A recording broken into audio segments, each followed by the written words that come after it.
Шалбардың балағын қысқарту үшін ательеге баратын уақытыңыз жоқ болса, былай жасаңыз. Қысқартқыңыз келіп тұрған шалбарды алып дәл осылай етіп бүктеңіз.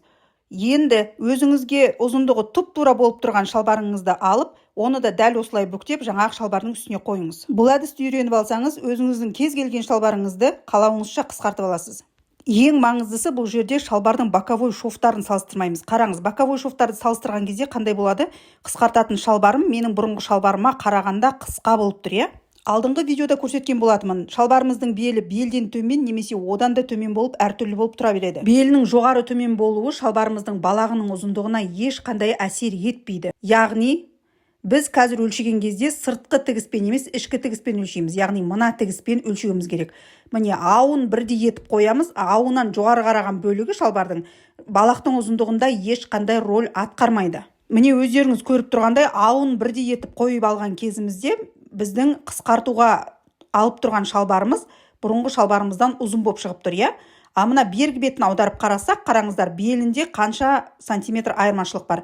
7-8 сантиметрдей айырмашылық бар. Бұл дегеніміз киген кезде бір шалбардың белі жоғарыда, екіншісі төменде тұрады деген сөз. Сондықтан осылай етіп қойып аламыз, аудың линиясын теңестіреміз, содан кейін ғана балақтың ұшындағы разницаны алып тастайтын боламыз. Мелмен, сабынмен сыза берсеңіздер болады. Мен осындай ручканы қолданамын. Бұны үтіктеген кезде ешқандай із қалмай өшіп қалады. Енді өзімізге тура келетін шалбарымыздың балағымен бірдей етіп сызып аламыз осы жерден.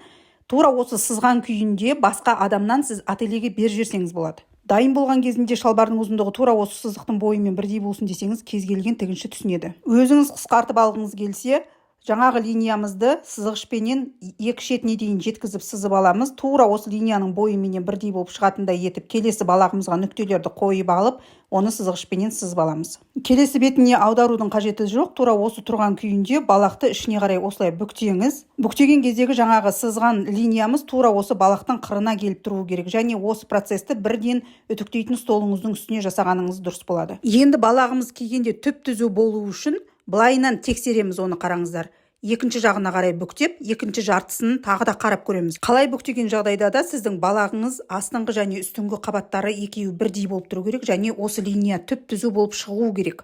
Сонда ғана балақ түзу болып шығады. Артығын қиып тастағыңыз келсе, міндетті түрде бірінші линиядан төмен қарай 3 см запас қалдырып, екінші линияны береміз. Сол линияның бойыменен қырқып тастаймыз да, қайтадан жоғарғы линиямен ішіне қарай бүктеп, дәл осы жерден үтіктеп, қолменен сыртқа көрінбейтіндей етіп тігіп қойсаңыздар болады.